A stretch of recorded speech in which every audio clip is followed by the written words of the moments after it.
secret of success lies in faith in God, in law, and in the work. For power, one should cultivate pure and unselfish spirit and combine it with the purity, faith, and singleness of purpose.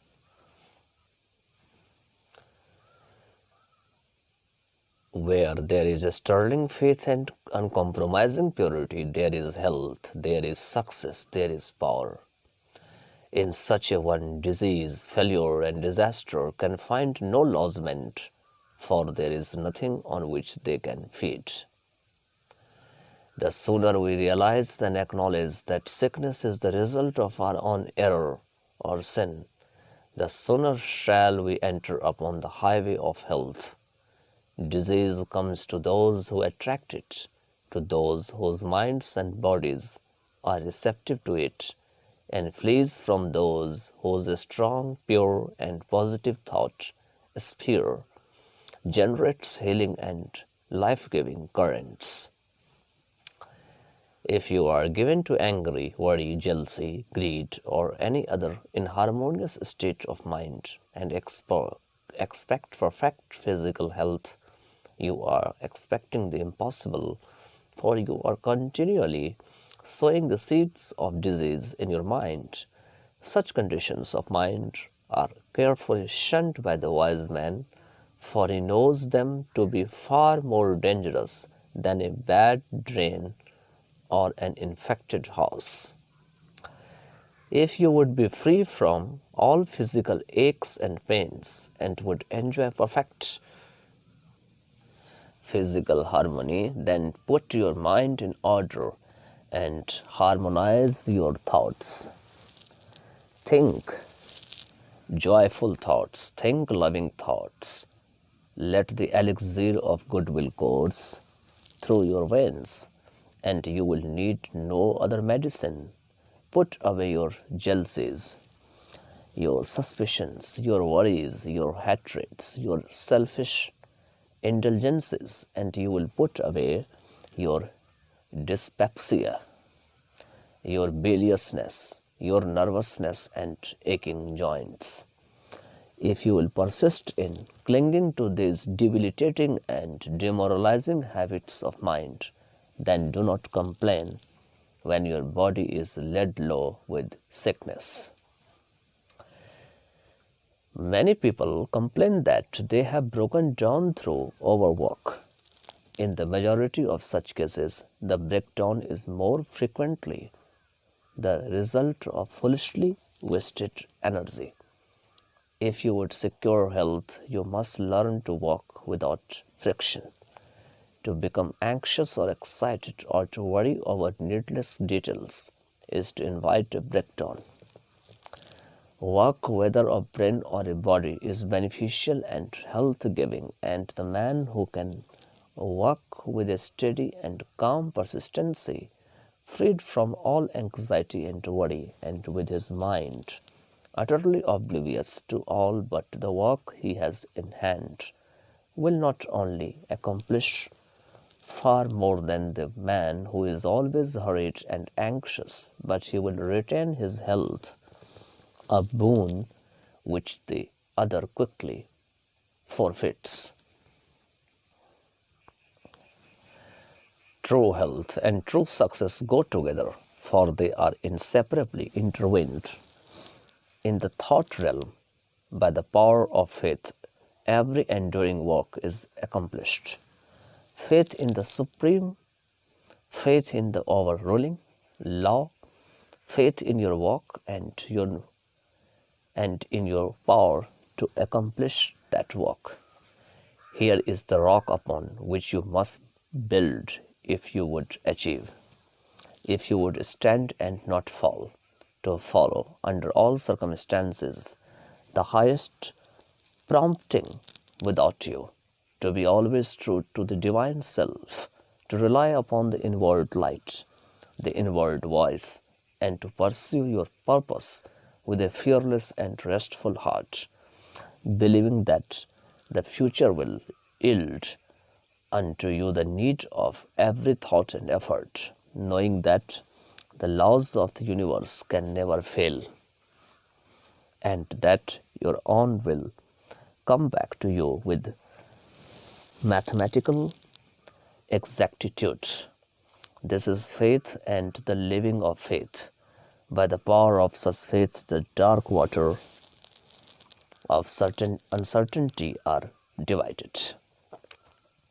Every mountain of difficulty crumbles away, and the believing soul passes on unharmed.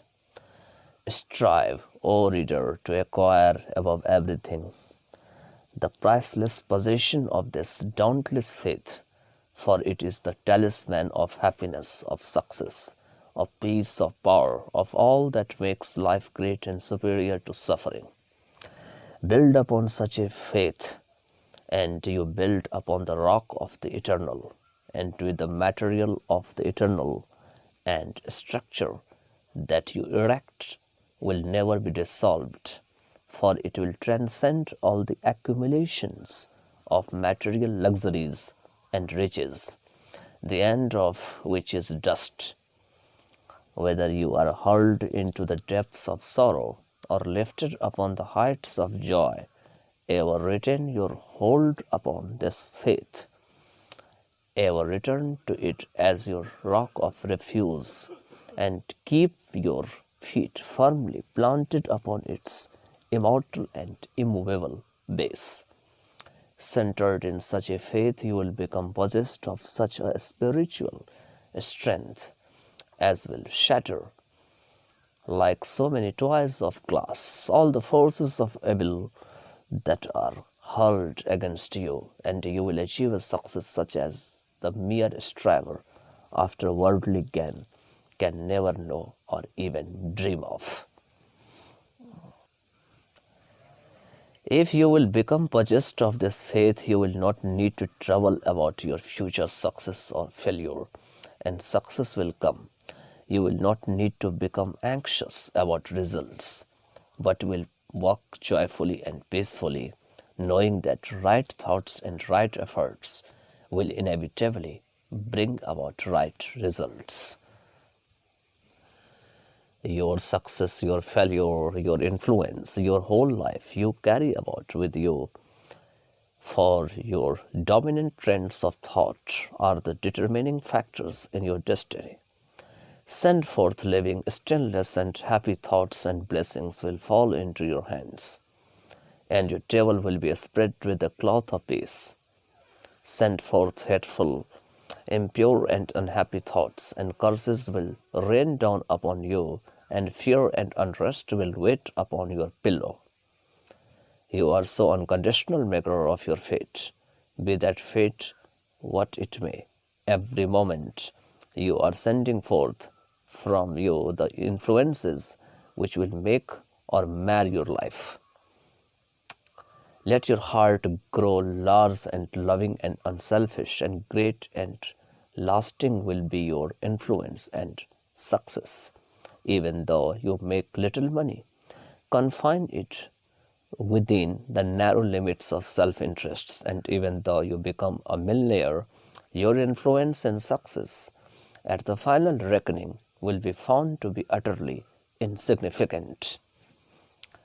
Cultivate then this pure and unselfish spirit, and combine with purity and faith, singleness of purpose, and you are evolving from within the elements not only of abounding health and enduring success, but of greatness and power.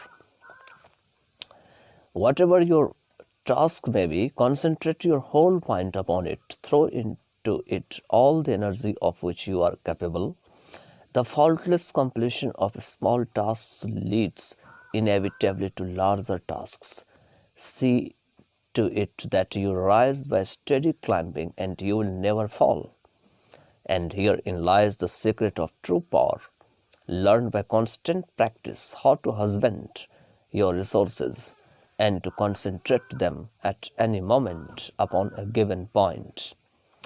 The foolish waste all their mental and spiritual energy in frivolity, foolish chatter, or selfish argument, not to mention wasteful physical excesses. If you would acquire overcoming power, you must cultivate poise and passivity. You must be able to stand alone. All power is associated with immovability.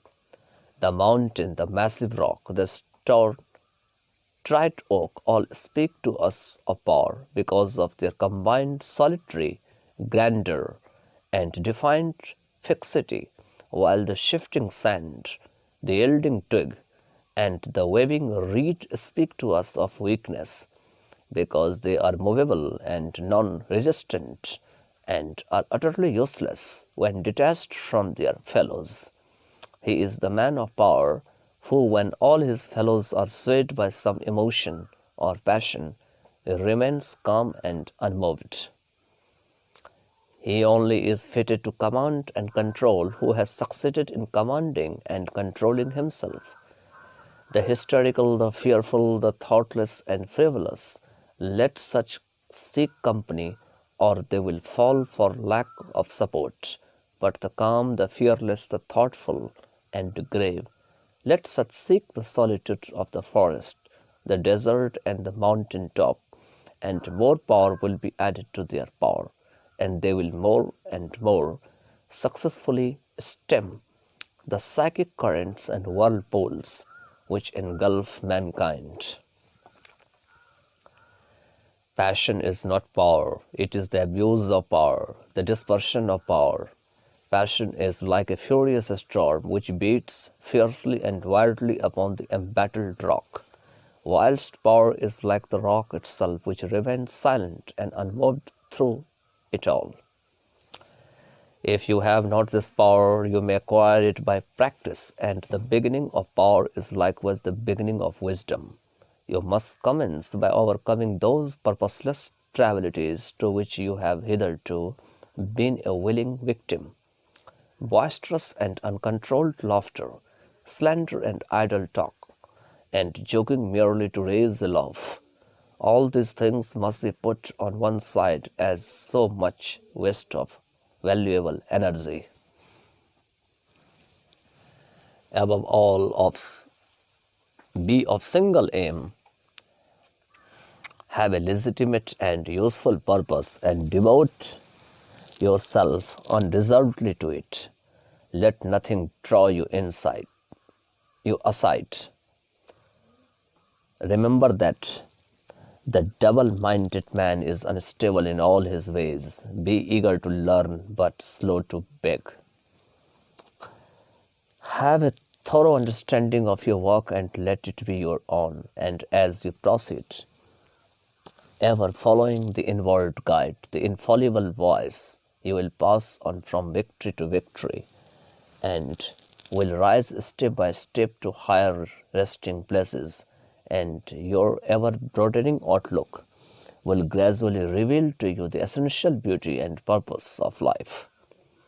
Self-purified health will be your faith protected, success will be yours, self-governed power will be yours, and all that you do will prosper, for ceasing to be a disjointed unit, self-enslaved, you will be in harmony with the great law, working no longer against, but with the universal life, the eternal good.